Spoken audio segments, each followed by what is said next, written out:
സന്തോഷമാണോ?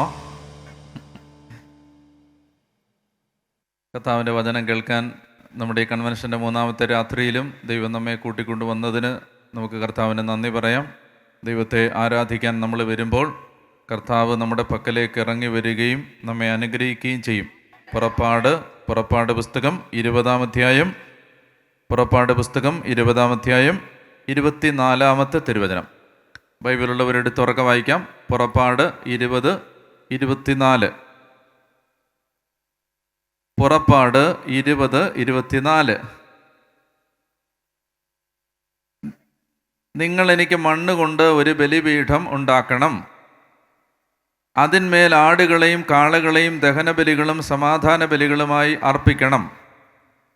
എൻ്റെ നാമം അനുസ്മരിക്കാൻ ഞാൻ ഇടവരുത്തുന്നിടത്തെല്ലാം ഞാൻ നിങ്ങളുടെ അടുക്കലേക്ക് വന്ന് നിങ്ങളെ അനുഗ്രഹിക്കും. ആമേൻ. വചനം ഏറ്റു പറയാം. എൻ്റെ നാമം അനുസ്മരിക്കാൻ ഞാൻ ഇടവരുത്തുന്നിടത്തെല്ലാം ഞാൻ നിങ്ങളുടെ അടുക്കലേക്ക് വന്ന് നിങ്ങളെ അനുഗ്രഹിക്കും. നിങ്ങളിൽ എത്ര പേർ ഈ വചനം വിശ്വസിക്കാൻ തയ്യാറാണ്? ഹല്ലേലൂയാ. നിങ്ങൾ എത്ര പേർ ഈ വചനം വിശ്വസിക്കാൻ തയ്യാറാണ്? എന്നാൽ വലതുകരം ഉയർത്തി ഒന്ന് ഏറ്റു പറയാം. എൻ്റെ നാമം അനുസ്മരിക്കപ്പെടാൻ ഞാൻ ഇടവരുത്തുന്നിടത്തെല്ലാം ഞാൻ നിങ്ങളുടെ അടുക്കലേക്ക് വന്ന് നിങ്ങളെ അനുഗ്രഹിക്കും. ഞാൻ നിങ്ങളുടെ അടുക്കലേക്ക് വന്ന് നിങ്ങളെ അനുഗ്രഹിക്കും. ഹല്ലേലൂയാ, ഹല്ലേലൂയാ, ഹല്ലേലൂയാ. 115-ാം സങ്കീർത്തനം 12-ാം തിരുവചനം. 115-ാം സങ്കീർത്തനം 12-ാം തിരുവചനം. സങ്കീർത്തനങ്ങൾ 115 വാക്യം 12 വായിക്കാം. കർത്താവിന് നമ്മെക്കുറിച്ച് വിചാരമുണ്ട്, അവിടുന്ന് നമ്മെ അനുഗ്രഹിക്കും. ഹല്ലേലൂയാ. നിങ്ങളിൽ എത്ര പേര് ഈ വചനം സ്വീകരിക്കുന്നു? ഒന്ന് കൈവക്കിക്കേ. ഇന്ന് വലതുകരം ഉയർത്തി പറഞ്ഞേ. കർത്താവിന് നമ്മെക്കുറിച്ച് വിചാരമുണ്ട്, അവിടുന്ന് നമ്മെ അനുഗ്രഹിക്കും. കർത്താവിന് നമ്മെക്കുറിച്ച് വിചാരമുണ്ട്, അവിടുന്ന് നമ്മെ അനുഗ്രഹിക്കും. ഹല്ലേലൂയാ. ഒന്നുറക്കെ പറഞ്ഞ് വിശ്വാസത്തോടെ ഹല്ലേലൂയാ. ഒന്ന് കരങ്ങൾ ഉയർത്തി കൈയടിച്ച് കർത്താവിനെ ആരാധിച്ച് ശക്തമായിട്ട് ഹല്ലേലൂയാ, ഹല്ലേലൂയാ, ഹല്ലേലൂയാ, ഹല്ലേലൂയാ. പത്രോസ്ലീഹ എഴുതിയ 1-ാം ലേഖനം, പത്രോസിൻ്റെ 1-ാം ലേഖനം 5-ാം അധ്യായം 6-ാമത്തെ വാക്യം. പത്രോസിൻ്റെ 1-ാം ലേഖനം 5-ാം അധ്യായം 6-ാം തിരുവചനം. എല്ലാവരും എടുക്കുക, എന്നിട്ട് വായിക്കുക. എല്ലാവരും എടുത്തിട്ട് വായിക്കുക. 1 പത്രോസ് 5-ാം അധ്യായം 6-ാമത്തെ വാക്യം വായിക്കാം. ദൈവത്തിൻ്റെ ശക്തമായ കരത്തിൻ്റെ കീഴിൽ നിങ്ങൾ താഴ്മയോടെ നിൽക്കണം. അവിടുന്ന് തക്ക സമയത്ത് നിങ്ങളെ ഉയർത്തിക്കൊള്ളും. ഹല്ലേലൂയാ.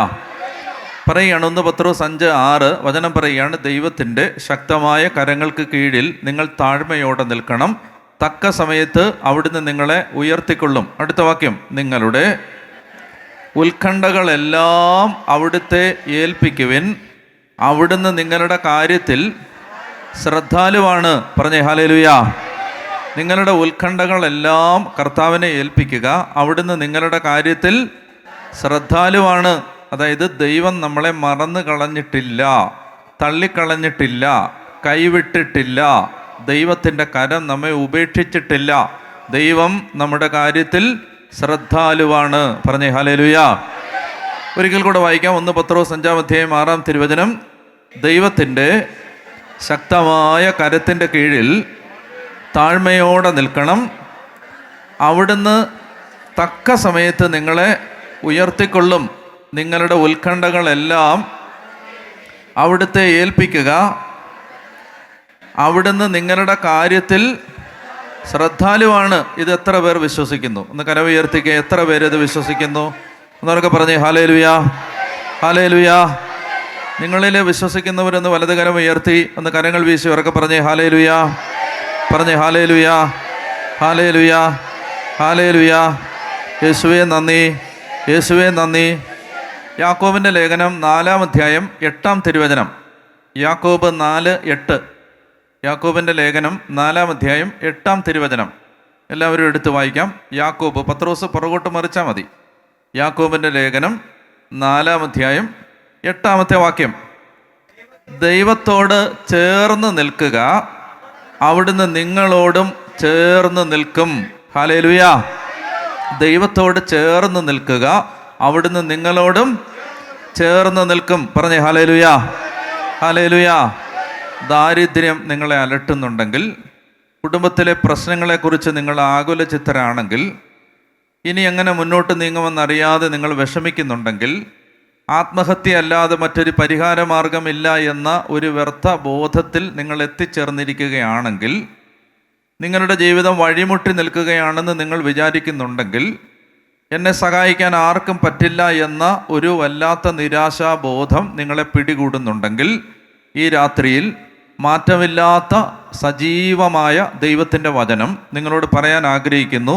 കർത്താവിന് നിങ്ങളെക്കുറിച്ച് വിചാരമുണ്ട്. അവിടുന്ന് നിങ്ങളെ അനുഗ്രഹിക്കും. നിങ്ങളുടെ ഉത്കണ്ഠകളെല്ലാം കർത്താവിനെ ഏൽപ്പിക്കുക. അവിടുന്ന് നിങ്ങളുടെ കാര്യത്തിൽ ശ്രദ്ധാലുവാണ്. പറഞ്ഞേ ഹല്ലേലൂയാ, പറഞ്ഞേ ഹല്ലേലൂയാ. സങ്കീർത്തനം 34:10. 34-ാം സങ്കീർത്തനം 10-ാം തിരുവചനം. സങ്കീർത്തനം 34:10. സങ്കീർത്തനം 34:10. സിംഹക്കുട്ടികൾ ഇര കിട്ടാതെ വിശന്ന് വലഞ്ഞേക്കാം, എന്നാൽ കർത്താവിനെ അന്വേഷിക്കുന്നവർക്ക് ഒന്നിനും കുറവുണ്ടാവുകയില്ല. ആമേൻ, ആമേൻ. വിശ്വസിക്കുന്നവരൊന്ന് കൈവക്കിക്കേ. അതായത് സിംഹക്കുട്ടികൾ ഇര കിട്ടാതെ വിശന്ന് വലഞ്ഞേക്കാം, കർത്താവിനെ അന്വേഷിക്കുന്നവന് ഒന്നിൻ്റെയും കുറവുണ്ടാവുകയില്ല. പറഞ്ഞേ ഹല്ലേലൂയാ, പറഞ്ഞേ ഹല്ലേലൂയാ. യേശുവേ നന്ദി, യേശുവേ സ്തുതി, യേശുവേ ആരാധന, യേശുവേ ആരാധന, യേശുവേ ആരാധന, യേശുവേ ആരാധന. ഒന്ന് കരങ്ങൾ ഉയർത്തി ഈ വചനങ്ങൾ വിശ്വസിച്ച് ശക്തമായിട്ടൊന്ന് സ്തുതിച്ചേ. ഹല്ലേലൂയാ. അതിനെ തുറന്ന് ഉച്ചത്തിൽ കുറെ കൂടി ഉച്ചത്തിൽ സ്തുതിച്ചേ. യേശുവെ സ്തുതിക്കുന്നു. ശക്തമായിട്ട് സ്തുതിച്ചേ. യേശുവെ ആരാധന, യേശുവെ ആരാധന, യേശുവെ ആരാധന. ശക്തമായിട്ട് സ്തുതിച്ചേ, ശക്തമായിട്ട് സ്തുതിച്ചേ. അതിനെ തുറന്ന് യേശുവെ ആരാധന. ഹല്ലേലൂയാ, ഹല്ലേലൂയാ, ഹല്ലേലൂയാ, ഹല്ലേലൂയാ, ഹല്ലേലൂയാ. യേശുവെ ആരാധന, യേശുവെ ആരാധന. ഹല്ലേലൂയാ, ഹല്ലേലൂയാ, ഹല്ലേലൂയാ, ഹല്ലേലൂയാ, ഹല്ലേലൂയാ. യേശുവെ നന്ദി, യേശുവെ സ്തുതി, യേശുവെ ആരാധന. ഹല്ലേലൂയാ, ഹല്ലേലൂയാ, ഹല്ലേലൂയാ, ഹല്ലേലൂയാ, ഹല്ലേലൂയാ. ആമേൻ. അടുത്ത വാക്യം സുഭാഷിതങ്ങളുടെ പുസ്തകം 23-ാം അധ്യായം 18-ാമത്തെ തിരുവചനം. സുഭാഷിതങ്ങൾ 23:18. സുഭാഷിതങ്ങൾ 23:18. വായിക്കും, ഉറക്കെ വായിച്ചേ.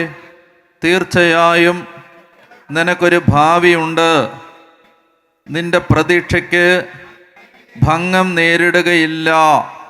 ഒന്നുകൂടെ ഏറ്റു പറഞ്ഞേ. തീർച്ചയായും നിനക്കൊരു ഭാവിയുണ്ട്, നിന്റെ പ്രതീക്ഷയ്ക്ക് ഭംഗം നേരിടുകയില്ല. തീർച്ചയായും നിനക്കൊരു ഭാവിയുണ്ട്, നിന്റെ പ്രതീക്ഷയ്ക്ക് ഭംഗം നേരിടുകയില്ല. ഹല്ലേലൂയാ, ഹല്ലേലൂയാ. പറഞ്ഞേ ഹല്ലേലൂയാ. യേശുവേ നന്ദി, യേശുവേ സ്തുതി, യേശുവേ ആരാധന, യേശുവേ ആരാധന, യേശുവേ ആരാധന. അപ്പോൾ അതുകൊണ്ട് നിങ്ങൾ ആരെങ്കിലും ആകുലപ്പെട്ടോ വിഷമിച്ചോ പ്രയാസപ്പെട്ടോ ഇവിടെ നിൽക്കുന്നുണ്ടെങ്കിൽ ദൈവം നിങ്ങളെ അനുഗ്രഹിക്കും. മറ്റൊരു വചനം വായിച്ചേ. പ്രഭാഷകൻ 11-ാം അധ്യായം 21-ാമത്തെ വാക്യം. പ്രഭാഷകൻ 11:21. പ്രഭാഷകൻ 11:21. പാപിയുടെ നേട്ടങ്ങളിൽ അസൂയ വേണ്ട. അതായത് ചുറ്റുമുള്ള ആളുകളെ കാണുമ്പോൾ പള്ളിയിൽ പോകാത്തവർ, പ്രാർത്ഥിക്കാത്തവർ, ദേവാലയത്തിൽ വരാത്തവർ, അവർക്ക് സാമ്പത്തിക ഉയർച്ച ഉണ്ടാകുമ്പോൾ അത് കണ്ടിട്ട് വിഷമിക്കണ്ട, അത് കണ്ടിട്ട് വിഷമിക്കണ്ട, പ്രയാസപ്പെടണ്ട. പള്ളി വരാത്തവർക്കെല്ലാം അവരുടെ കാര്യം നടക്കുന്നു എന്നൊന്നും പറഞ്ഞ് വിഷമിക്കണ്ട. പാപിയുടെ നേട്ടങ്ങളിൽ അസൂയ വേണ്ട. അടുത്ത വാക്യം. കർത്താവിൽ ശരണം വെച്ച് നിന്റെ ജോലി ചെയ്യുക. കർത്താവിൽ ശരണം വെച്ച് നിന്റെ ജോലി ചെയ്യുക. നിന്റെ ജോലി കർത്താവിൽ. ഇപ്പം നീ കടലിൽ പണിക്ക് പോകുന്ന ആളാണ്. കർത്താവിൽ ശരണം വെച്ച് നിന്റെ ജോലി ചെയ്യുക. നീ കൂലിപ്പണിക്ക് പോകുന്ന ആളാണ്. കർത്താവിൽ ശരണം വെച്ച് നിന്റെ ജോലി ചെയ്യുക. അടുത്ത വാക്യം, ദരിദ്രനെ സമ്പന്നനാക്കാൻ കർത്താവിന് ഒരു നിമിഷം മതി. ദരിദ്രനെ സമ്പന്നനാക്കാൻ കർത്താവിന് ഒരു നിമിഷം മതി. എന്ത് ചെയ്യണം? നീ കർത്താവിൽ ആശ്രയിച്ച് നിന്റെ ജോലി ചെയ്യുക. കർത്താവിൻ്റെ കരങ്ങളിലെല്ലാം ഏൽപ്പിക്കുക. തക്ക സമയത്ത് അവിടുന്ന് ഉയർത്തും. ദരിദ്രനെ സമ്പന്നനാക്കാൻ കർത്താവിനൊരു നിമിഷം മതി. അതുകൊണ്ട് ആകുലതകൾ, ഉത്കണ്ഠകൾ, പ്രയാസങ്ങളെല്ലാം ദൂരെ എറിയണം. ഉത്കണ്ഠകളെല്ലാം മരിച്ചാൽ മതി എന്നുള്ള ചിന്തകളെല്ലാം കളയണം. കർത്താവിന് നമ്മളെ അനുഗ്രഹിക്കാൻ പറ്റും. പറഞ്ഞേ ഹല്ലേലൂയ, പറഞ്ഞേ ഹല്ലേലൂയ.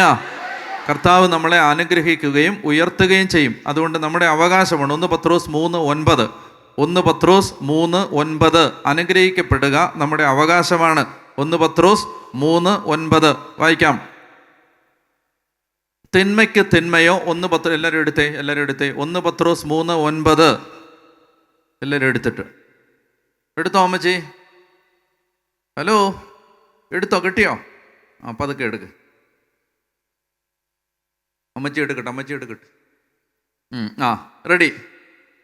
തിന്മയ്ക്ക് തിന്മയോ നിന്ദനത്തിന് നിന്ദനമോ പകരം കൊടുക്കാതെ അനുഗ്രഹിക്കണം. അത് തിന്മയ്ക്ക് തിന്മയോ നിന്ദനത്തിന് നിന്ദനമോ പകരം കൊടുക്കാതെ അനുഗ്രഹിക്കണം. ആരെങ്കിലും നമ്മളെക്കുറിച്ച് ഒരു കുറ്റം പറഞ്ഞു എന്ന് കേൾക്കുമ്പോൾ എന്ത് ചെയ്യണം? ദൈവം ചോദിച്ചോളും, നിനക്ക് അങ്ങനെ തന്നെ വരും എന്ന് അവർ പറയുന്ന അതേ ഭാഷ തിരിച്ച് പറയാതെ എന്ത് ചെയ്യണം? അനുഗ്രഹിക്കണം. അങ്ങനെയാണ് പറയുന്നത്, അനുഗ്രഹിക്കണം. ആരെങ്കിലും നമ്മളെ വേദനിപ്പിച്ചാൽ, പ്രയാസപ്പെടുത്തിയാൽ എന്ത് ചെയ്യണം? അവരെ അനുഗ്രഹിക്കണം. അങ്ങനെയാണ് കർത്താവ് പഠിപ്പിച്ചു തന്നത്. ആണോ? അതോ ഒരു തെറി പറഞ്ഞാൽ 10 തെറി തിരിച്ച് പറയണോ? പറയാൻ പാടില്ല അല്ലേ? അങ്ങനെയാണ് കർത്താവ് നമ്മളോട് പറഞ്ഞിരിക്കുന്നത്. എന്ത് ചെയ്യണം? നമ്മൾ ശത്രുവിനെ സ്നേഹിക്കണം. ഒരു വാക്യം വായിച്ചിട്ട് തിരിച്ചു വരാം. മത്തായിയുടെ സുവിശേഷം 5-ാം അധ്യായം 43. മത്തായി 5:43. അയൽക്കാരനെ സ്നേഹിക്കുക, ശത്രുവിനെ ദ്വേഷിക്കുക എന്ന് പറഞ്ഞിട്ടുള്ളത് നിങ്ങൾ കേട്ടിട്ടുണ്ടല്ലോ. മത്തായി 5:43. കിട്ടിയോ? തലേ കൈവച്ച് പ്രാകരുത് അമ്മച്ചിയെ, തലേ കൈവച്ച് പ്രാകരുത്. ആരെങ്കിലും വേദനിപ്പിച്ചാൽ ഉടനെ പ്രാകരുത്, ശപിക്കരുത്. എന്ത് സംഭവിക്കുമെന്നറിയാമോ? പ്രാഗിയാൽ എന്ത് സംഭവിക്കും? അത് തിരിച്ചു വരും, ബൂമറാങ് പോലെ തിരിച്ചു വരും. അപ്പോൾ അതുകൊണ്ട് ചെയ്യരുത്. വായിക്കാം. മത്തായിയുടെ സുവിശേഷം 5-ാം അധ്യായം 43. അയൽക്കാരനെ സ്നേഹിക്കുക, ശത്രുവിനെ ദ്വേഷിക്കുക എന്ന് പറഞ്ഞിട്ടുള്ളത് നിങ്ങൾ കേട്ടിട്ടുണ്ടല്ലോ. എന്നാൽ ഞാൻ നിങ്ങളോട് പറയുന്നു, ശത്രുക്കളെ സ്നേഹിക്കുവിൻ, നിങ്ങളെ പീഡിപ്പിക്കുന്നവർക്ക് വേണ്ടി പ്രാർത്ഥിക്കുവിൻ, നിങ്ങളെ ശപിക്കുന്നവര് അതവിടെ ഇല്ല. അങ്ങനെ നിങ്ങൾ നിങ്ങളുടെ സ്വർഗസ്ഥനായ പിതാവിൻ്റെ മക്കളായി തീരും. പറഞ്ഞേ ഹല്ലേലൂയ. ലൂക്കാ സുവിശേഷത്തിൻ്റെ 6-ാം അധ്യായം എടുത്തേ. ലൂക്കാ സുവിശേഷം 6. ഇങ്ങനെ നടന്ന് തെറി വിളിച്ച് നടക്കരുത്. ആരെങ്കിലും എന്തെങ്കിലും പറഞ്ഞാൽ ഉടനെ വായി വരുന്ന എല്ലാം പറഞ്ഞുകൊണ്ട് നടക്കരുത് കേട്ടോ, നടക്കരുത്. അതിന് പകരം എന്ത് ചെയ്യണം? സ്നേഹിക്കണം. പറഞ്ഞേ ഹല്ലേലൂയ, പറഞ്ഞേ ഹല്ലേലൂയ, പറഞ്ഞേ ഹല്ലേലൂയ. യേശുവേ നന്ദി, യേശുവേ സ്തുതി, യേശുവേ ആരാധന. ലൂക്കാ 6:27. എൻ്റെ വാക്ക് ശ്രവിക്കുന്ന നിങ്ങളോട് ഞാൻ പറയുന്നു, ശത്രുക്കളെ സ്നേഹിക്കുവിൻ, നിങ്ങളെ ദ്വേഷിക്കുന്നവർക്ക് നന്മ ചെയ്യുവിൻ, ശപിക്കുന്നവരെ അനുഗ്രഹിക്കുവിൻ, അധിക്ഷേപിക്കുന്നവർക്ക് വേണ്ടി പ്രാർത്ഥിക്കുവിൻ. അല്ലേ? അപവാദം പറയുന്നവർ, ആക്ഷേപം പറയുന്നവർ, കുറ്റം പറയുന്നവർ, അവർക്കെല്ലാം വേണ്ടി എന്ത് ചെയ്യണം? പ്രാർത്ഥിക്കണം. പറഞ്ഞേ ഹല്ലേലൂയ, പറഞ്ഞേ ഹല്ലേലൂയ. നിങ്ങളെ ആരെങ്കിലും എതിർക്കുകയോ പീഡിപ്പിക്കുകയോ വിഷമിപ്പിക്കുകയോ കുറ്റം പറയുകയോ ആക്ഷേപം പറയുകയോ നിന്ദിക്കുകയോ അടിക്കുകയോ ഒക്കെ ചെയ്തിട്ടുണ്ടെങ്കിൽ ഒരു കാര്യം മനസ്സിലാക്കണം. ഒരു വിശ്വാസിയുടെ അടുത്ത് മനുഷ്യരെത്തുന്നത് പ്രധാനമായും ഒരു കാര്യം ചോദിച്ചുകൊണ്ടാണ്. നമ്മുടെ അടുത്ത് സ്നേഹത്തോടെ വരുന്നവരും കോപത്തോടെ വരുന്നവരും നമ്മളോട് ചോദിക്കുന്നത് ഒരു കാര്യമാണ്, ഞങ്ങൾക്ക് വേണ്ടി പ്രാർത്ഥിക്കാമോ എന്നാണ്. നമ്മളെ എതിർക്കുന്നവരും നമ്മളെ പീഡിപ്പിക്കുന്നവരും നമ്മളെ സ്നേഹിക്കുന്നവരും നമ്മളോട് ചോദിക്കുന്നത് ഞങ്ങളെ സഹായിക്കാമോ. എങ്ങനെ സഹായിക്കാമോ? പ്രാർത്ഥിച്ച്. യേശുവിനോടുള്ള സ്നേഹം ഞങ്ങളിൽ ഉണ്ടാവാൻ ഞങ്ങളെ രക്ഷയ്ക്ക് വേണ്ടി സഹായിക്കാമോ. രക്ഷ ചോദിച്ചാണ് മനുഷ്യരെത്തുന്നത്. ചില ആളുകൾ സ്നേഹത്തോടെ വരും, ചില ആളുകൾ ചീത്ത വിളിച്ചുകൊണ്ട് വരും. രണ്ട് കൂട്ടരും ചോദിക്കുന്നത് എന്താണ്? രക്ഷയാണ്, പ്രാർത്ഥിക്കാവോ എന്നാണ്. അതുകൊണ്ട് നിങ്ങളെ ആരെങ്കിലും എതിർക്കുകയോ ആരെങ്കിലും നിങ്ങളെക്കുറിച്ച് കുറ്റം പറയുകയോ ആരെങ്കിലും നിങ്ങളെ ഉപദ്രവിക്കുകയോ നിങ്ങളെക്കുറിച്ച് ആക്ഷേപം പറയുകയോ നിങ്ങളെ ഒറ്റപ്പെടുത്തുകയോ ചെയ്താൽ അവർ നിങ്ങളോട് പറയാതെ പറയുന്നതും ചോദിക്കാതെ ചോദിക്കുന്നതും ഞങ്ങൾക്ക് വേണ്ടി പ്രാർത്ഥിക്കാമോ എന്നാണ്. നിങ്ങൾ അവർക്ക് വേണ്ടി പ്രാർത്ഥിക്കാനുള്ള ദൈവത്തിൻ്റെ ഓർമ്മപ്പെടുത്തലാണ് നിങ്ങളെ അവർ കുറ്റം പറഞ്ഞത്. പറഞ്ഞേ ഹല്ലേലൂയാ, പറഞ്ഞേ ഹല്ലേലൂയാ. അപ്പോൾ അതുകൊണ്ടാണ് കർത്താവ് ഇവിടെ പറഞ്ഞിരിക്കുന്നത്, എൻ്റെ വാക്ക് ശ്രവിക്കുന്ന നിങ്ങളോട് ഞാൻ പറയുന്നു, ശത്രുക്കളെ സ്നേഹിക്കണം, നിങ്ങളെ ദ്വേഷിക്കുന്നവർക്ക് നന്മ ചെയ്യണം, ശപിക്കുന്നവരെ അനുഗ്രഹിക്കണം, അധിക്ഷേപിക്കുന്നവർക്ക് വേണ്ടി പ്രാർത്ഥിക്കണം. അധിക്ഷേപിക്കുന്നവർക്ക് വേണ്ടി പ്രാർത്ഥിക്കണം. പറഞ്ഞേ ഹല്ലേലൂയാ, പറഞ്ഞേ ഹല്ലേലൂയാ. ഇനി 1 പത്രോസ് 3:9 തിരിച്ചു വന്നേ. 1 പത്രോസ് 3:9. ഒരു പരുവത്തിനാണ് എടുത്ത് വെച്ചിരുന്നത്, അത് പോയി അല്ലേ? പോയോ അമ്മച്ചി? എന്നാൽ എടുത്തേ. ഇത് പാടുപെട്ടിട്ടായിരുന്നു അത് കിട്ടിയത്. എന്നാലാണ് ലൂക്ക മത്തായി ഒക്കെ പറഞ്ഞ് അങ്ങോട്ട് പോയി, അതെല്ലാം പോയി. കിട്ടിയോ? പത്രോസിന് കിട്ടിയോ? എവിടുന്ന് കിട്ടി? ഓക്കെ. അപ്പോൾ വായിച്ചേ. 1 പത്രോസ് 3:9. തിന്മയ്ക്ക് തിന്മയോ നിന്ദനത്തിന് നിന്ദനമോ പകരം കൊടുക്കാതെ അനുഗ്രഹിക്കണം. കണ്ടോ? തിന്മയ്ക്ക് തിന്മയോ നിന്ദനത്തിന് നിന്ദനമോ പകരം കൊടുക്കാതെ അനുഗ്രഹിക്കണം. ഇപ്പോൾ ഇവിടെ ഇരുന്നിട്ടൊന്ന് ആലോചിച്ച് നോക്കിയേ. നമ്മളെ ചീത്ത വിളിച്ചൊരു 10 പേരുടെ മുഖം, 10 അല്ല 100 ഓർക്കാൻ പറ്റും. പക്ഷേ കൺവെൻഷന് സമയമില്ലാത്തതുകൊണ്ട് നമുക്കൊരു 10 ഓർത്താൽ മതി. നമ്മൾ ചീത്ത വിളിച്ചവർ 1000 പേര് കാണും, നമ്മളെ ചീത്ത വിളിച്ചൊരു 100 പേരും അല്ലേ? ഒന്ന് ആലോചിച്ച് നോക്കിയേ, ഒന്ന് ആലോചിച്ചേ, സീരിയസ് ആയിട്ടൊന്ന് ആലോചിച്ചേ. വീട്ടിൽ നിന്ന് തുടങ്ങും. ഓക്കെ. അപ്പോൾ അവരെല്ലാം എന്ത് ചെയ്യണം? അവർക്കെല്ലാം വേണ്ടി പ്രാർത്ഥിക്കണം. ഒന്ന് പല നേരം വരുത്തിക്കേ, ഉറക്കെ പറയണം. ഞാൻ പറഞ്ഞു തരുന്ന പോലെ വേണം. കർത്താവേ, ഈ കാലം അത്രയും എന്നെ വേദനിപ്പിക്കുകയും വിഷമിപ്പിക്കുകയും പീഡിപ്പിക്കുകയും ഉപദ്രവിക്കുകയും ചെയ്ത എല്ലാവർക്കും വേണ്ടി ഈ കൺവെൻഷൻ്റെ 3-ാമത്തെ രാത്രിയിൽ ഞാൻ അങ്ങയോട് മധ്യസ്ഥം പ്രാർത്ഥിക്കുന്നു. അവരെ അനുഗ്രഹിക്കണമേ. എന്നെ വേദനിപ്പിച്ച എല്ലാവരെയും അനുഗ്രഹിക്കണമേ. കർത്താവായ യേശുവേ, അവരെ അനുഗ്രഹിക്കണമേ. അവർക്ക് രക്ഷ നൽകണമേ. അവരുടെ പാപങ്ങൾ ക്ഷമിക്കണമേ. തിരുരക്തത്താൽ അവരെ കഴുകണമേ. പരിശുദ്ധാത്മാവിനാൽ അവരെ നിറയ്ക്കണമേ. അവരെ പ്രേക്ഷിതരാക്കി മാറ്റണമേ. ഹല്ലേലൂയാ, ഹല്ലേലൂയാ. ഇന്ന് കരങ്ങളടിച്ച് കർത്താവിന് നന്ദി പറഞ്ഞേ. ഹല്ലേലൂയാ, ഹല്ലേലൂയാ, ഹല്ലേലൂയാ. പറഞ്ഞേ ഹല്ലേലൂയാ, ഹല്ലേലൂയാ, ഹല്ലേലൂയാ. അപ്പോൾ പറയുകയാണ്, തിന്മയ്ക്ക് തിന്മയോ നിന്ദനത്തിന് നിന്ദനമോ പകരം കൊടുക്കാതെ എന്ത് ചെയ്യണം? അനുഗ്രഹിക്കണം, അനുഗ്രഹിക്കണം. അതുകൊണ്ട് ഒന്നും മിണ്ടാതിരിക്കണം. ആരെങ്കിലും എന്തെങ്കിലുമൊക്കെ പറഞ്ഞാലും എന്ത് ചെയ്യണം? തെറിക്കുത്തരം മുറിപ്പത്തൽ ആകരുത്. ഒരു തെറി വിളിച്ചാൽ 10 തെറി തിരിച്ച് വിളിക്കരുത് അല്ലേ? അയാൾ ആ കൂട്ടി തെറി വിളിച്ചു, നമ്മൾ ആ മുതൽ വരെ കൂട്ടി തെറി വിളിച്ചു. അങ്ങനെ തെറി വിളിക്കരുത് അല്ലേ? എന്ത് ചെയ്യണം? മിണ്ടാതിരിക്കണം. മിണ്ടാതിരുന്ന് കർത്താവിനെ പ്രതി അത് സഹിച്ചാൽ എന്ത് ചെയ്യുന്നറിയാമോ? ദാവീദ് ഒരു കാര്യം പറയുന്നുണ്ട്, ഞാൻ മിണ്ടാതിരുന്ന് സഹിച്ചാൽ എൻ്റെ ഈ സഹനം കണ്ട് ദൈവം എന്നെ അനുഗ്രഹിച്ചേക്കും. പറഞ്ഞേ ഹല്ലേലൂയാ. ഷിമയി എന്ന് പറയുന്ന ഒരാൾ ദാവീദിനെ ചീത്ത വിളിക്കുന്ന സമയത്ത് ദാവീദ് പറയുന്നൊരു വാചകമാണ്. ദാവീദ് പറയുന്ന വാചകം. പറഞ്ഞേ ഹല്ലേലൂയാ. അവർക്ക് പറഞ്ഞേ ഹല്ലേലൂയാ. യേശുവേ നന്ദി, യേശുവേ സ്തുതി, യേശുവേ ആരാധന, യേശുവേ ആരാധന. 2 സാമുവേൽ 16 എടുക്കുക. 2 സാമുവേൽ 16. 2 സാമുവേൽ 16 കിട്ടിയോ? 2 സാമുവേൽ 16 അതിൻ്റെ വാക്യം 5 മുതൽ വായിക്കാം. കിട്ടിയോ? 2 സാമുവേൽ കിട്ടിയോ? അമ്മച്ചിക്ക് കിട്ടിയോ? 2 സാമുവേൽ 16 വാക്യം 5 വായിച്ചേ. ദാവീദ് രാജാവ് എന്തോന്ന് ബഹൂറീം. ദാവീദ് രാജാവ് ബഹൂറീമിൽ എത്തിയപ്പോൾ സാവൂളിൻ്റെ ബന്ധുവായ ചേരയുടെ മകനോ? ആരാ? ചേരയും രാജവമ്പാലയൊന്നുമില്ല, ഗേര. ആരാണ്? ഗേര. വായിച്ചേ. ദാവീദ് രാജാവ് ബഹൂറീമിൽ എത്തിയപ്പോൾ സാവൂളിൻ്റെ ബന്ധുവായ ഗേരയുടെ മകൻ ശിമയി ശാപം ചൊരിഞ്ഞുകൊണ്ട് പുറപ്പെട്ടു വന്നു. അവൻ ദാവീദിൻ്റെയും ദാസന്മാരുടെയും നേരെ കല്ലെറിയാൻ തുടങ്ങി. നിങ്ങൾ ആലോചിച്ച് നോക്ക്, ദാവീദ് ആരാണ്? ദാവീദ് ആരാ?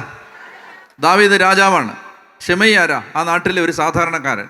ദാവീദ് എതിരെ വരുന്ന കാണുമ്പോൾ ഷിമയി കല്ല് പറക്കി എറിയാണ്. നിങ്ങളെന്നാലോചിച്ച് നോക്കുക, മുഖ്യമന്ത്രി പോകുമ്പോൾ കല്ല് പറക്കി എറിഞ്ഞ് എന്ത് സംഭവിക്കും? ഒറ്റ തവണ എറിയൂ അല്ലേ? പ്രധാനമന്ത്രി പോയപ്പോൾ കല്ല് പറക്കി എറിഞ്ഞു, എന്ത് സംഭവിക്കും? അത്രേ ഉള്ളൂ.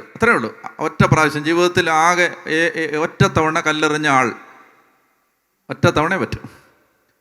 ഇത് രാജാവ് പോവാണ്, രാജാവിന് ഇയാൾ കല്ല് പറക്കി എറിയാണ്. നമ്മുടെ കൂട്ടത്തിലുള്ള ആളുകൾ പണ്ടും ഉണ്ടായിരുന്നു അല്ലേ? ബൈബിളിലൊക്കെ ഉണ്ട് അങ്ങനെയുള്ള ആളുകൾ, കല്ല് പറക്കി എറിയാണ്. പറഞ്ഞേ ഹല്ലേലൂയ. അപ്പോൾ അവൻ ദാവീദിൻ്റെയും ദാസന്മാരുടെയും നേരെ കല്ലെറിയാൻ തുടങ്ങി.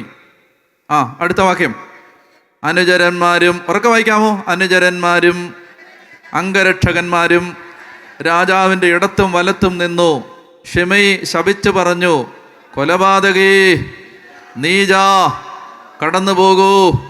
സാവൂളിൻ്റെ സ്ഥാനത്ത് വാഴുന്ന നീ അവൻ്റെ കുടുംബാംഗങ്ങളെ കൊന്നതിന് കർത്താവ് പ്രതികാരം ചെയ്തിരിക്കും. അതായത് ദാവീദിനെ ഇപ്പോൾ കൊട്ടാരത്തിൽ നിന്ന് ദാവീദിൻ്റെ മകൻ പുറത്താക്കി. ദാവീദിനൊരു ആപത്ത് വന്നിരിക്കുകയാണ്. ആപത്ത് വന്നപ്പോൾ ശിമെയി പറയുകയാണ്, കണക്കായി പോയി, നിനക്ക് അങ്ങനെ തന്നെ വേണം, നേരത്തെ ദൈവം തരേണ്ടതായിരുന്നു, ഞാനിത് മനസ്സിൽ കണക്ക് കൂട്ടിയതാണ്. ഇങ്ങനെയൊക്കെ പറഞ്ഞ് നമ്മൾ പറയുന്നത് പോലെ ദാവീദിനെ കണ്ട് ശിമെയി പറയുകയാണ്, സാവൂളിൻ്റെ കുടുംബാംഗങ്ങളെ വകവരുത്തിയതിന് ദൈവം നിന്നോട് പ്രതികാരം ചെയ്തതാണ് എന്ന് പറയുന്നു. വായിക്കാം. ശിമെയി ശപിച്ചുകൊണ്ട് പറഞ്ഞു, കൊലപാതകി, നീജാ, കടന്നു പോകൂ. സാവൂളിൻ്റെ സ്ഥാനത്ത് വാഴുന്ന നീ അവൻ്റെ കുടുംബാംഗങ്ങളെ കൊന്നതിന് കർത്താവ് പ്രതികാരം ചെയ്തിരിക്കുന്നു. കർത്താവ് നിന്റെ മകൻ അബ്സലോമിന് രാജത്വം നൽകിയിരിക്കുന്നു. നിന്റെ നാശമെടുത്തു, നീ രക്തം ചൊരിഞ്ഞവനാണ്. അപ്പോൾ സെരൂയയുടെ മകൻ അബിഷായി എന്ന് പറഞ്ഞാൽ ദാവീദിൻ്റെ അംഗരക്ഷകൻ, സെരൂയയുടെ മകൻ അബിഷായി പറഞ്ഞു, ഈ ചത്ത പട്ടി എൻ്റെ യജമാനനായ രാജാവിനെ ശപിക്കുന്നുവോ? ഇത് നമ്മുടെ കൂട്ടറിലൊരുത്തനാണ്. ആര്? അബിഷായി. അവൻ പറയാണ്, ഈ ചത്ത പട്ടി എൻ്റെ രാജാവിനെ ശപിക്കുന്നുവോ എന്ന് പറയാണ്. ഞാൻ അവൻ്റെ തല വെട്ടട്ടെ, ഞാൻ അവൻ്റെ തല വെട്ടിക്കളയട്ടെ. എന്നാൽ രാജാവ് പറഞ്ഞു, 10-ാമത്തെ വാക്യം ഉറക്കെ വായിച്ചേ. എന്നാൽ രാജാവ് പറഞ്ഞു, സെരൂയപുത്രന്മാരെ, നിങ്ങൾക്ക് എന്ത് കാര്യം? ദാവീദിനെ ശപിക്കുക എന്ന് കർത്താവ് കൽപ്പിച്ചിട്ടാണ് അവനത് ചെയ്യുന്നതെങ്കിൽ അരുതെന്ന് പറയാൻ ആർക്ക് കഴിയും? ദാവീദ് അബിഷായിയോടും തൻ്റെ ദാസന്മാരോടും പറഞ്ഞു, ഇതാ എൻ്റെ മകൻ തന്നെ എന്നെ കൊല്ലാൻ ശ്രമിക്കുന്നു. ഈ ബെഞ്ചമിൻ വംശജൻ ഇങ്ങനെ ചെയ്യുന്നതിൽ പിന്നെ എന്ത് അത്ഭുതം? അവനെ വെറുതെ വിട്ടേക്കൂ, അവൻ ശപിക്കട്ടെ. കർത്താവ് കൽപ്പിച്ചത് കൊണ്ടത്രേ അവൻ ശപിക്കുന്നത്. കർത്താവിൻ്റെ കഷ്ടത കണ്ട് അവൻ്റെ ശാപത്തിന് പകരം എന്നെ അനുഗ്രഹിച്ചേക്കും. പറഞ്ഞേ ഹല്ലേലൂയ. നിങ്ങൾക്ക് മനസ്സിലായോ? അതായത് ആരെങ്കിലും നമ്മളെ എന്തെങ്കിലും പറഞ്ഞാൽ മിണ്ടാതിരിക്കണം. പറഞ്ഞേ ഹല്ലേലൂയ. അവർക്ക് പറഞ്ഞേ ഹല്ലേലൂയ. അങ്ങനെ മിണ്ടാതിരിക്കുമ്പോൾ നമ്മൾ എന്തെങ്കിലും ചെയ്തു കഴിഞ്ഞാൽ പിന്നെ ദൈവത്തിനൊന്നും ചെയ്യാനില്ല. നമ്മൾ എന്തെങ്കിലും ചെയ്തു കഴിഞ്ഞാൽ പിന്നെ ദൈവത്തിന് നമുക്കൊന്നും തരാനില്ല.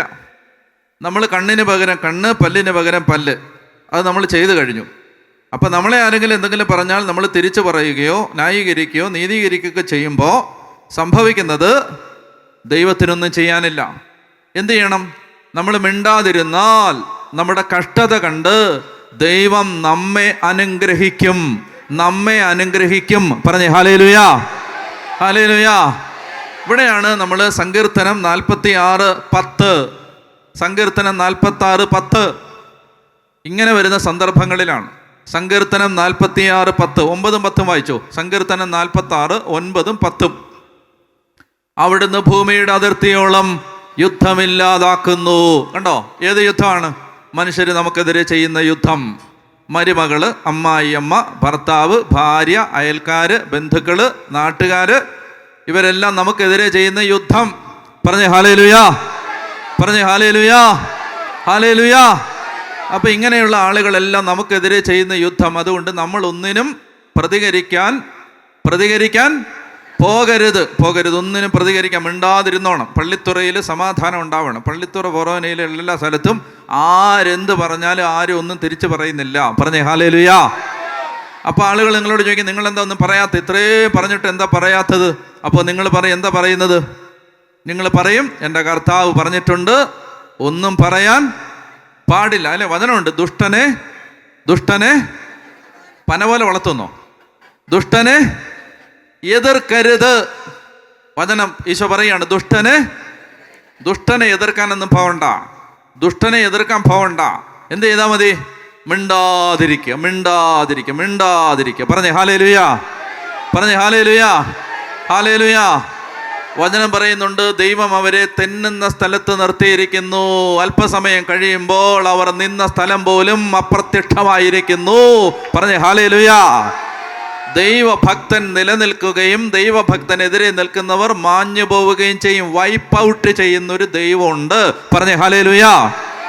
അതുകൊണ്ട് എന്ത് ചെയ്യണം? ഒന്നും മിണ്ടരുത്, ഒന്നും മിണ്ടരുത്, ഒരു വകയും മിണ്ടരുത്, കേട്ടല്ലോ. അങ്ങനെയാണ് ഈശോ ചെയ്തത്. അപ്പോൾ ഈ സങ്കീർത്തനം 46 അവിടെ നിൽക്കട്ടെ. അവിടെ എന്തെങ്കിലും ഒരു കല്ലെടുത്ത് പോയി, കല്ലൊന്നും എടുത്ത് വെക്കരുത്, അവിടെ എന്തെങ്കിലും വെക്ക്. എന്നിട്ട് മത്തായിയുടെ സുവിശേഷത്തിലേക്ക് വരണം. മത്തായി 27 കല്ലെടുത്ത് വെക്കല്ലേ. എന്തെങ്കിലും ഒരു വിരലെടുത്ത് പോയി. ഓക്കെ, ചെരുപ്പെടുത്ത് നോക്കല്ലേ. ഓക്കെ, ശരി. അപ്പോൾ എന്നിട്ട് മത്തായി 27 കിട്ടിയോ? മത്തായി 27:11 മുതൽ വായിക്കാം. മത്തായി 27:11 മുതൽ. യേശു ദേശാധിപതിയുടെ മുമ്പിൽ നിന്നു. ദേശാധിപതി ചോദിച്ചു, നീ യഹൂദന്മാരുടെ രാജാവാണോ? യേശു പറഞ്ഞു, നീ തന്നെ പറയുന്നല്ലോ. പ്രധാന പുരോഹിതന്മാരും പ്രമാണികളും അവൻ്റെ മേൽ കുറ്റം ആരോപിച്ചപ്പോൾ അവൻ അയ്യയ്യോ എന്ന് പറഞ്ഞു വാവിട്ട് കരഞ്ഞു. ആണോ? അവൻ ഒരു മറുപടിയും പറഞ്ഞില്ല. അവൻ ഒരു മറുപടിയും പറഞ്ഞില്ല. വായിക്കാം. പ്രധാന പുരോഹിതന്മാരും പ്രമാണികളും അവൻ്റെ മേൽ കുറ്റം ആരോപിച്ചപ്പോൾ അവൻ ഒരു മറുപടിയും പറഞ്ഞില്ല. പീലാത്തോസ് വീണ്ടും അവനോട് ചോദിച്ചു, അവർ എന്തെല്ലാം കാര്യങ്ങളാണ് നിനക്കെതിരെ പറഞ്ഞു പരത്തുന്നത്? എന്തെല്ലാം കാര്യങ്ങളാണ് നിനക്കെതിരെ സാക്ഷ്യപ്പെടുത്തുന്നത്? നീ കേൾക്കുന്നില്ലേ? 14 ഉറക്കെ വായിച്ചേ, ഉറക്കെ. എന്നാൽ അവൻ ഒരാരോപണത്തിന് പോലും മറുപടി പറഞ്ഞില്ല. തന്നിമിത്തം ദേശാധിപതി ആശ്ചര്യപ്പെട്ടു. അതായത് അവൻ ഒരാരോപണത്തിന് പോലും മറുപടി പറഞ്ഞില്ല. മറുപടി ആരാ പറഞ്ഞെന്നറിയാമോ? അവൻ മിണ്ടാതിരുന്നത് കൊണ്ട്, പുത്രൻ മിണ്ടാതിരുന്നത് കൊണ്ട് മറുപടി ആരാണ് പറഞ്ഞത്? പിതാവ് മറുപടി പറഞ്ഞു. അവനെ കൊണ്ടുപോയി ഈ കുരിശേന്നിറക്കി കല്ലറയിൽ അടച്ച് വലിയൊരു കല്ലുരുട്ടി വെച്ച് റോമൻ പട്ടാളക്കാര് സീൽ ചെയ്ത് അതിന് മുമ്പിൽ കാവൽ നിന്നപ്പോൾ അവൻ ഒരക്ഷരം മിണ്ടാതിരുന്നവൻ വാ പൂട്ടി നിശ്ചലനായി അവനൊരു മൃതശരീരമായി കല്ലറയ്ക്കകത്ത് കിടക്കുമ്പോൾ അവനൊന്നും മിണ്ടിയില്ല. ആര് മിണ്ടി? അവന് വേണ്ടി പിതാവ് മിണ്ടി. എന്ത് ചെയ്യുന്നറിയാമോ? എന്ത് ചെയ്തു? അവനെ എന്ത് ചെയ്തു? 3-ാം ദിവസം ഈ കല്ലറ പൊട്ടിച്ച് ഉയർത്തെഴുന്നേൽപ്പിച്ച് എല്ലാ മുട്ടുകളും മടങ്ങുന്ന, എല്ലാ നാവുകളും അവനെ പാടി സ്തുതിക്കുന്ന അത്യുന്നതനായ ദൈവപുത്രനാക്കി മഹത്വത്തിൽ അവനെ ഉയർപ്പിച്ച് രാജാധിരാജനും കർത്താവുമായി നമുക്ക് തന്നു. അതുകൊണ്ട് നീ മിണ്ടണ്ട, ദൈവം മിണ്ടട്ടെ. പറഞ്ഞേ ഹല്ലേലൂയ. നീ മിണ്ടരുത്. ഇനി വാ, സങ്കീർത്തനം 47. തിരിച്ചു വാ. സങ്കീർത്തനം 46 9-10. സങ്കീർത്തനം 46 9-10. അവിടുന്ന് ഭൂമിയുടെ അതിർത്തിയോളം യുദ്ധമില്ലാതാക്കുന്നു. കണ്ടോ? ഈ യുദ്ധം മനസ്സിലായതാന്ന്?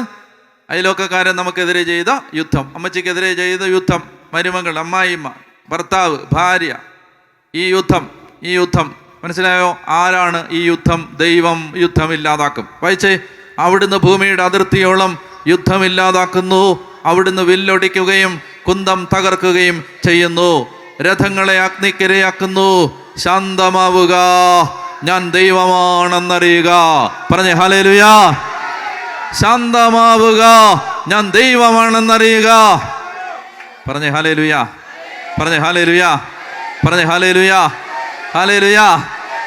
നിങ്ങൾക്ക് നിങ്ങൾ പ്രവർത്തിക്കുന്നതാണോ ഇഷ്ടം? ദൈവം പ്രവർത്തിക്കുന്നതാണോ ഇഷ്ടം? നമുക്ക് വേണ്ടി ദൈവം പ്രവർത്തിച്ചാൽ മതി. കൂളായിട്ട് നടന്നോ, ദൈവം പ്രവർത്തിക്കും. പറഞ്ഞേ ഹല്ലേലൂയ. അപ്പോൾ അതുകൊണ്ട് ദൈവമക്കളുടെ, ദൈവഭക്തരുടെ ജീവിതത്തിൻ്റെ ചരിത്രം അതാണ്. മിണ്ടാതെ നടന്നാൽ മതി, ദൈവം പ്രവർത്തിച്ചോളും, കർത്താവ് പ്രവർത്തിക്കും. അപ്പം അതുകൊണ്ട് ഒരാരോപണത്തിന് പോലും മറുപടി പറയരുത്. തിന്മയ്ക്ക് തിന്മയോ പത്രോസിലായിരുന്നല്ലേ നമ്മൾ? തിരിച്ചു വരാം. 1 പത്രോസ് 3:9. 1 പത്രോസ് 3:9. 1 പത്രോസ് 3:9. തിന്മയ്ക്ക് തിന്മയോ നിന്ദനത്തിന് നിന്ദനമോ പകരം കൊടുക്കാതെ അനുഗ്രഹിക്കണം. പറഞ്ഞേ ഹല്ലേലൂയ. ഒന്ന് വലതുകരം ഉയർത്തി പറഞ്ഞേ, കർത്താവായ ഈശോയെ, ഞങ്ങളെ പീഡിപ്പിച്ച, വേദനിപ്പിച്ച വേദനിപ്പിച്ചുകൊണ്ടിരിക്കുന്ന, ശല്യപ്പെടുത്തിക്കൊണ്ടിരിക്കുന്ന എല്ലാവരെയും യേശുവിൻ്റെ നാമത്തിൽ ഞങ്ങൾ അനുഗ്രഹിക്കുന്നു. ഹല്ലേലൂയ. ഞങ്ങളെ കുറ്റം പറയുന്ന, അധിക്ഷേപം പറയുന്ന, ആക്ഷേപം പറയുന്ന, അവഹേളിക്കുന്ന, പീഡിപ്പിക്കുന്ന, ഞെരുക്കുന്ന, വേദനിപ്പിക്കുന്ന എല്ലാവരെയും യേശുവിൻ്റെ നാമത്തിൽ ഞങ്ങൾ അനുഗ്രഹിക്കുന്നു. ഹല്ലേലൂയ. വായിക്കാം. തിന്മയ്ക്ക് തിന്മയോ നിന്ദനത്തിന് നിന്ദനമോ പകരം കൊടുക്കാതെ അനുഗ്രഹിക്കണം. അനുഗ്രഹം അവകാശമാക്കുന്നതിന് വേണ്ടി വിളിക്കപ്പെട്ടിരിക്കുന്നവരാണല്ലോ നിങ്ങൾ. അപ്പൊ എപ്പോഴാണ് നമ്മൾ അനുഗ്രഹിച്ചുകൊണ്ടിരുന്നാൽ ദൈവം നമുക്ക് അനുഗ്രഹം അവകാശമായിട്ട് തരും. ആരെയും ഒന്നും പറയാൻ പോകരുത്. മനസ്സിലായോ?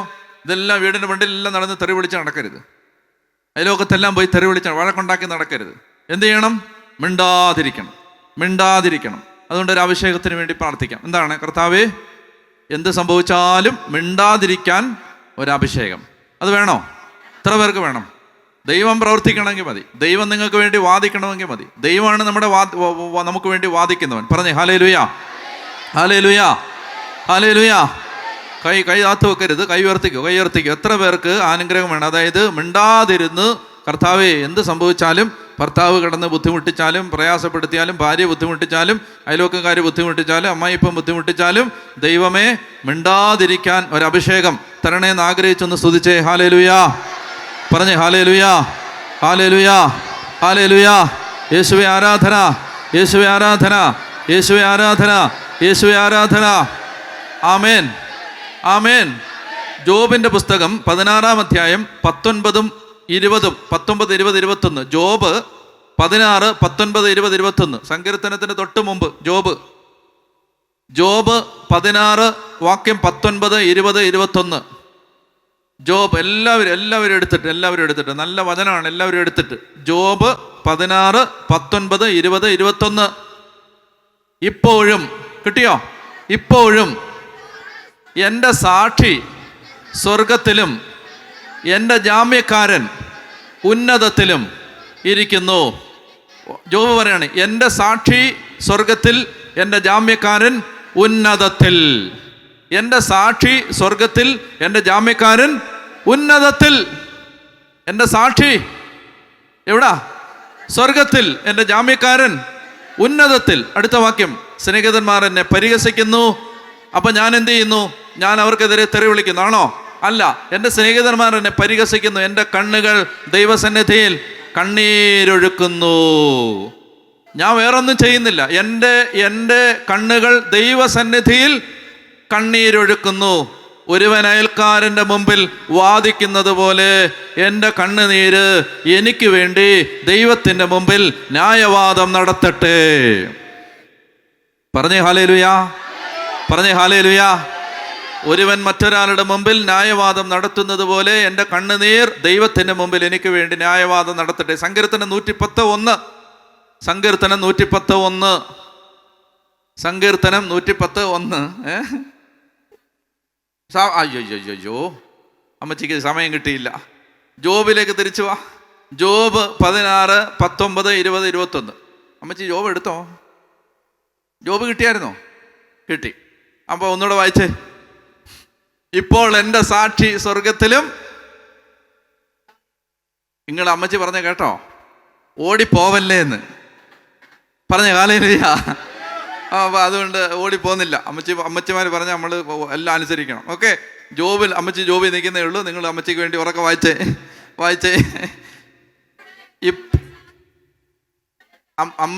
അമ്മച്ചി എനിക്ക് കാഴ്ചയ്ക്ക് ഇച്ചിരി കുറവുണ്ട്, പക്ഷെ കേൾവി ശക്തി ഭയങ്കരമാണ്. പറഞ്ഞേ ഹല്ലേലൂയ. അപ്പോൾ വായിച്ചേ. ജോബ് 16, 19, 20, 21. ഇപ്പോൾ എൻ്റെ സാക്ഷി സ്വർഗത്തിലും എൻ്റെ ജാമ്യക്കാരൻ ഉന്നതത്തിലും ഇരിക്കുന്നു. സ്നേഹിതന്മാർ എന്നെ പരിഹസിക്കുന്നു. എൻ്റെ കണ്ണുകൾ ദൈവസന്നിധിയിൽ കണ്ണീരൊഴുക്കുന്നു. ഒരുവൻ അയൽക്കാരൻ്റെ മുമ്പിൽ വാദിക്കുന്നത് പോലെ അതെനിക്ക് വേണ്ടി ദൈവത്തിൻ്റെ മുമ്പിൽ ന്യായവാദം. മാറ്റട്ടെ, അടുത്ത പറയട്ടെ അമ്മച്ചി. ഓക്കെ. സങ്കീർത്തനം 110. സങ്കീർത്തനം 110:1. സങ്കീർത്തനം 110:1. ഉറക്കെ വായിച്ചേ. കർത്താവ് എൻ്റെ കർത്താവിനോട് അരുളി ചെയ്തു, ഞാൻ നിന്റെ ശത്രുക്കളെ നിന്റെ പാദപീഠമാക്കുവോളം നീ എൻ്റെ വലതുഭാഗത്ത് ഇരിക്കുക.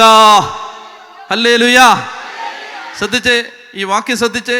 ഞാൻ, കർത്താവ് പറയാണ്, ഞാൻ നിന്റെ ശത്രുക്കളെ നിന്റെ പാദപീഠം, നിന്റെ ശത്രുക്കളെ നിന്റെ കാൽ ചുവട്ടിൽ കൊണ്ടുവരുന്നത് വരെ നീ എൻ്റെ വലതുഭാഗത്ത് ഇരിക്കുക. പറഞ്ഞേ ഹല്ലേലൂയ. ഞാൻ നിന്റെ ശത്രുക്കളെ നിന്റെ പാദപീഠമാക്കുവോളം നീ എൻ്റെ വലതുഭാഗത്തിരിക്കുക. കർത്താവ് സിയോനിൽ നിന്ന് നിന്റെ അധികാരത്തിന്റെ ചെങ്കോൽ അയക്കും. കർത്താവ് സിയോനിൽ നിന്ന് നിന്റെ അധികാരത്തിന്റെ ചെങ്കോൽ അയക്കും. പറഞ്ഞേ ഹല്ലേലൂയ. എന്നൊക്കെ പറഞ്ഞേ ഹല്ലേലൂയ. ഒന്ന് എഴുന്നേറ്റേ. അതായത് ഒരുപാട് വേദനിക്കുന്ന മക്കൾ ഇതിനകത്തുണ്ട് എന്ന് ആത്മാവ് എന്നോട് വ്യക്തമായി പറയുന്നുണ്ട്. അതുകൊണ്ടാണ് ഞാനിത് പറഞ്ഞത്. അതായത് നിങ്ങൾ ഒത്തിരി പേര്, പലരും പലതും പറയുന്നു, പലരും പീഡിപ്പിക്കുന്നു, പലരും ഉപദ്രവിക്കുന്നു, പണം വാങ്ങിയിട്ട് തിരിച്ചു തരുന്നില്ല, കേസ് കൊടുക്കുന്നു, ബുദ്ധിമുട്ടുണ്ടാക്കുന്നു, വീട്ടിൽ പോലും നിൽക്കാൻ നിവൃത്തിയില്ല. ശരിയാണോ? പറഞ്ഞേ ഹല്ലേലൂയ. ഹല്ലേലൂയ. അങ്ങനെയുള്ള 100 കണക്കിന് 1000 മക്കള് ഈ വചനം കേൾക്കുന്നുണ്ടാവും. കർത്താവ് വാദിക്കും മക്കളെ, കർത്താവ് വാദിക്കും. ഞാൻ നിങ്ങൾക്ക് വേണ്ടി ഒരു വചനം പറയാം. അത് ജെറമിയ 20:11 ജെറമിയ 20:11 ജെറമിയ 20:11 വചനം പറയുകയാണ്, വീരയോദ്ധാവിനെ പോലെ കർത്താവിൻ്റെ പക്ഷത്തുണ്ട്. വീരയോദ്ധാവിനെ പോലെ കർത്താവിൻ്റെ പക്ഷത്തുണ്ട്. അതിനാൽ എൻ്റെ പീഡകരുടെ കാലിടറും. അവർ നിന്റെ മേൽ വിജയം വരിക്കില്ല. വിജയിക്കാതെ വരുമ്പോൾ അവർ വല്ലാതെ ലജ്ജിക്കും. അവർക്കുണ്ടാകുന്ന നിത്യമായ അവമാനം ഒരിക്കലും വിസ്മരിക്കപ്പെടില്ല. പറഞ്ഞേ ഹല്ലേലൂയ. വീരയോദ്ധാവിനെ പോലെ കർത്താവിൻ്റെ വലതുഭാഗത്തുണ്ട്, എൻ്റെ പക്ഷത്തുണ്ട്. വീരയോദ്ധാവിനെ പോലെ കർത്താവിൻ്റെ പക്ഷത്തുണ്ട്. അതിനാൽ എൻ്റെ പീഡകർക്ക് കാലിടറും. അവർ എൻ്റെ മേൽ വിജയം വരിക്കില്ല. വിജയിക്കാതെ വരുമ്പോൾ അവർ വല്ലാതെ ലജ്ജിക്കും. അവർക്കുണ്ടാകുന്ന നിത്യമായ അവമാനം ഒരിക്കലും വിസ്മരിക്കപ്പെടില്ല. മറ്റൊരു വചനം ഞാൻ പറയാം. മറ്റൊരു വചനം, നിങ്ങൾ ഭയപ്പെടണ്ട. മറ്റൊരു വചനം യെശയ്യാ 54:11 കർത്താവ് അരുളി ചെയ്യുന്നു, നിന്നെ ഉപദ്രവിക്കാനുണ്ടാക്കിയ ഒരായുധവും ഫലപ്രദമാവുകയില്ല. പറഞ്ഞേ ഹല്ലേലൂയ.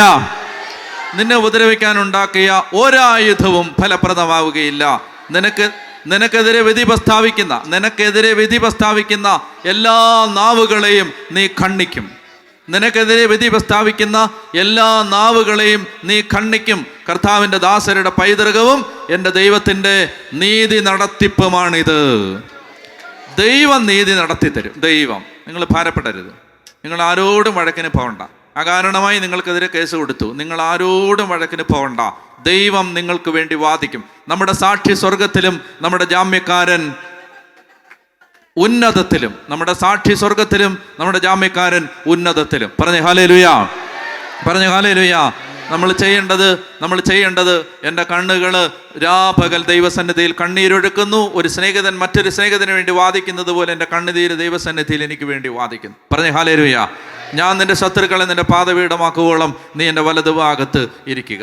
ഇനി അല്പസമയം നിങ്ങൾ ആരെയും ശ്രദ്ധിക്കരുത്. കണ്ണടയ്ക്കുന്നു, കരങ്ങൾ ഉയർത്തുന്നു, കൈമുട്ടുകൾ നന്നായിട്ട് നിവർത്തി.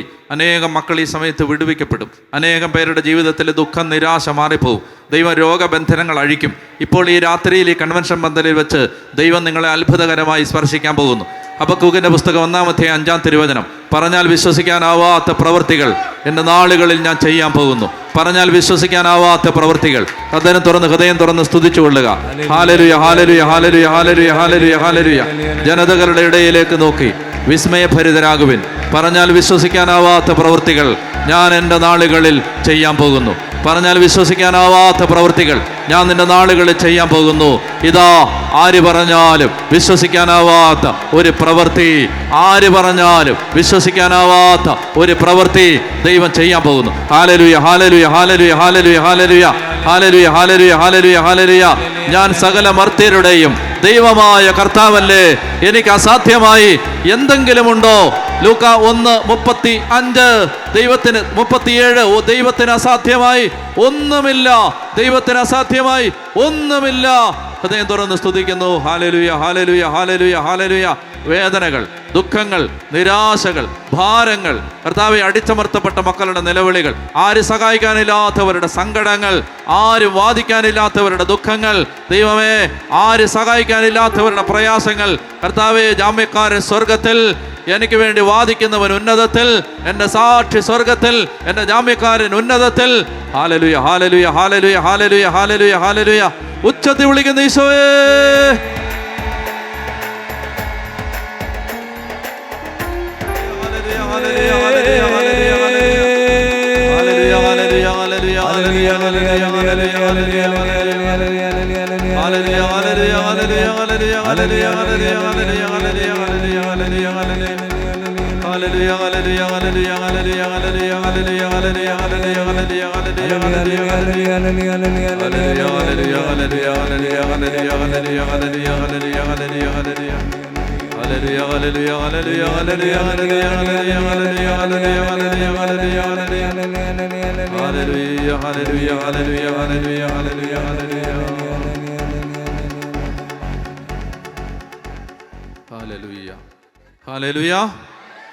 ശാന്തമായിട്ടിരുന്നേ.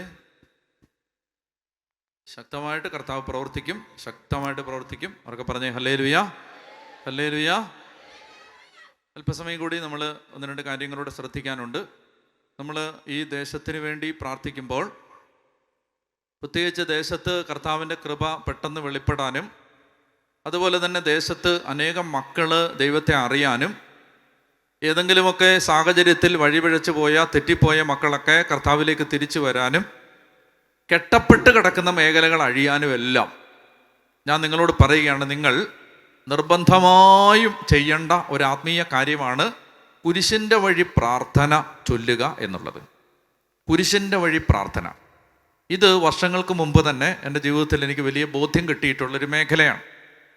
ഞാൻ 2011-12 കാലങ്ങളിൽ ഒരു ഇടവകയിൽ ശുശ്രൂഷ ചെയ്യുമ്പോൾ, ഞാൻ ആ പള്ളിയുടെ തൊട്ടടുത്തുള്ള മറ്റൊരു പള്ളി, അതൊരു തീർത്ഥാടന പള്ളിയാണ്. ആ പള്ളിയിൽ എല്ലാ മാസവും ഒരു ശുശ്രൂഷയ്ക്ക് പോകുമ്പോൾ അവിടുത്തെ വികാരിയച്ഛൻ അഭിമാനത്തോടെ അല്പം അഹങ്കാരത്തോടെ എന്നോട് പറയുമായിരുന്നു, എനിക്ക് ഈ പള്ളിയിൽ ചെറുപ്പക്കാരുടെ കല്യാണം കെട്ടിച്ചിട്ട് എനിക്ക് സമയം കിട്ടുന്നില്ല, എല്ലാ ദിവസവും 1-2 കല്യാണം.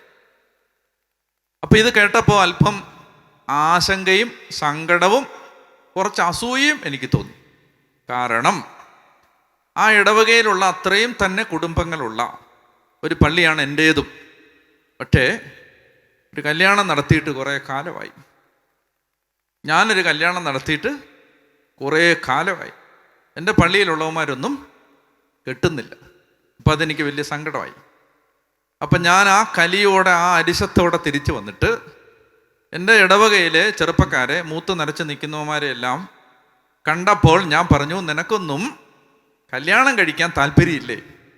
നാണക്കേട് കൊണ്ട് മനുഷ്യന് പുറത്തിറങ്ങി നടക്കാൻ വയ്യാത്ത അവസ്ഥയാണ്. അയൽപ്പക്കത്തെ അച്ഛൻ പൊതുവെ അയാളുടെ നെഞ്ചിച്ചിരി വിരിഞ്ഞതാണ്. അല്പം കൂടി വിരിച്ചിട്ട് പറയുകയാണ്, എനിക്ക് കല്യാണം കെട്ടിച്ചിട്ട് സമയമില്ലെന്ന്. ഞാനാണെങ്കിൽ ഒരു കല്യാണം കൂടണമെങ്കിൽ അയലോക്കത്തൊക്കെയുള്ള ആളുകൾ അമ്പലത്തിൽ കല്യാണവും അങ്ങനെയുള്ള കല്യാണമൊക്കെയാണ് ഞാൻ ആകെ കാണുന്നത്, ഇവിടെ വഴി ഇരിക്കുമ്പോൾ കാണുന്നത്, അല്ല വീട്ടിൽ പള്ളി ഇരിക്കുമ്പോൾ കാണുന്നത്. എൻ്റെ പള്ളിയിലൊരു കല്യാണം നടത്താൻ വേണ്ടി ഞാൻ ആഗ്രഹിച്ചിട്ട് നീ ഒന്നും കെട്ടുന്നില്ല. അപ്പോൾ അതിനകത്തെ വളരെ സീനിയർ മോസ്റ്റായ 1-2 പേര് എന്നോട് പറഞ്ഞു, അച്ഛൻ കാര്യം അറിയാതെ സംസാരിക്കരുത്, ഞങ്ങൾക്ക് കല്യാണം കഴിക്കാൻ താല്പര്യമില്ലെന്നാണ് അച്ഛൻ വിചാരിക്കുന്നത്. അവൻ പറഞ്ഞു, ഉദാഹരണത്തിന് ഫോർ എക്സാമ്പിൾ എൻ്റെ കേസ് എടുത്താൽ ഞാനൊരു 10-36 പെണ്ണിനെ കണ്ടതാണ്. എല്ലാ പെണ്ണുങ്ങളെയും എനിക്കിഷ്ടപ്പെട്ടു. 36നെ ഒന്നിച്ച് കെട്ടാനും ഞാൻ തയ്യാറായിരുന്നു. പക്ഷേ അതുങ്ങൾക്ക് ആർക്കും എന്നെ ഇഷ്ടപ്പെട്ടില്ല. അച്ഛൻ ഇത് പറഞ്ഞാൽ മനസ്സിലാവില്ല.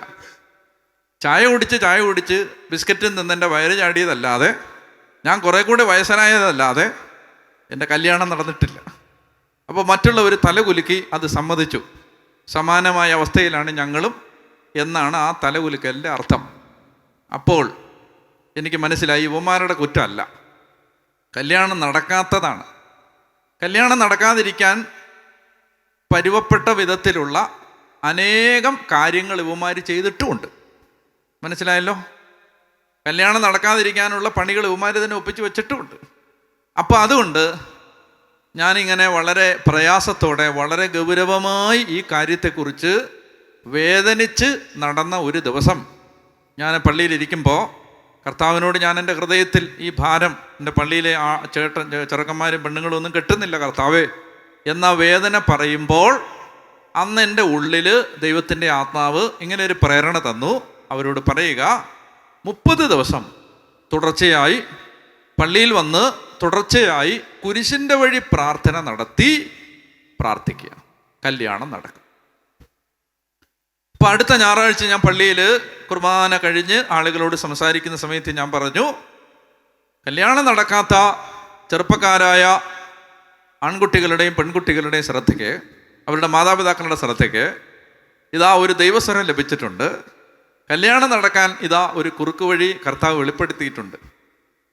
അപ്പം അത്രയും നേരം ശ്രദ്ധിക്കാതിരുന്നവരെല്ലാം പെട്ടെന്ന് ശ്രദ്ധിച്ചു. അപ്പം ഞാൻ പറഞ്ഞു, 30 ദിവസം, അത് ജൂൺ മാസമായിരുന്നു, ജൂൺ മാസം 1-ാം തീയതി മുതൽ 30-ാം തീയതി വരെ 30 ദിവസം തുടർച്ചയായി പള്ളിയിൽ വന്ന് നിങ്ങൾ കുരിശിൻ്റെ വഴി ചൊല്ലിയാൽ കല്യാണം നടക്കുമെന്ന് ഇതാ ഞാൻ അറിയിച്ചു കൊള്ളുന്നു.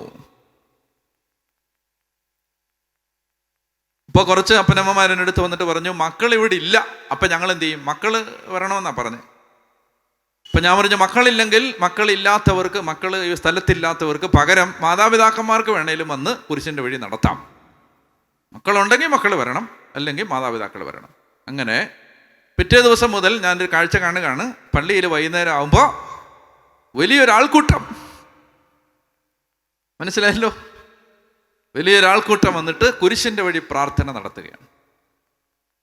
അത് ജൂൺ മാസത്തിലാണ്. അത് കഴിഞ്ഞു July, August, September, October, November, December 27.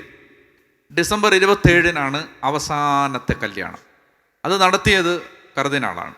December 27. December 27 വരെ എനിക്ക് ഇരിക്കാനും സമയമില്ല, നിൽക്കാനും സമയമില്ല, കിടക്കാനും സമയമില്ല. കല്യാണമോടെ കല്യാണം. ഇവന്മാരുടെ വയറ് കുറയുകയും എൻ്റെ വയറ് ചാടുകയും ചെയ്തത് അങ്ങനെയാണ് എന്ന സത്യം. അതായത് എൻ്റെ പ്രിയ സഹോദരങ്ങളെ, എല്ലാവരുടെയും ഞാൻ നിങ്ങളോട് പറയുകയാണ്, ദൈവനാമത്തിൽ പറയുകയാണ്, ഒരിക്കലും നടക്കത്തില്ല എന്ന് പറഞ്ഞവനാണ് ഈ ഡിസംബർ 27-ന് കല്യാണം കഴിച്ചവൻ. ഒരിക്കലും, അവൻ പറഞ്ഞു ഒരിക്കലും നടക്കാൻ പോണില്ല എന്ന് അവൻ തന്നെ പറഞ്ഞിരുന്നതാണ്. സകല എണ്ണത്തിൻ്റെയും കല്യാണം. അങ്ങനെ വന്ന് കുരിശിൻ്റെ വഴി നടത്തി പ്രാർത്ഥിച്ച സകല മക്കളുടെയും കല്യാണം ദൈവമായ കർത്താവ് ആ വർഷം തന്നെ നടക്കാൻ ഇടവരുത്തി എന്നത് ഒരു സാക്ഷ്യമായി നിങ്ങളോട് ഞാൻ അറിയിക്കുന്നു.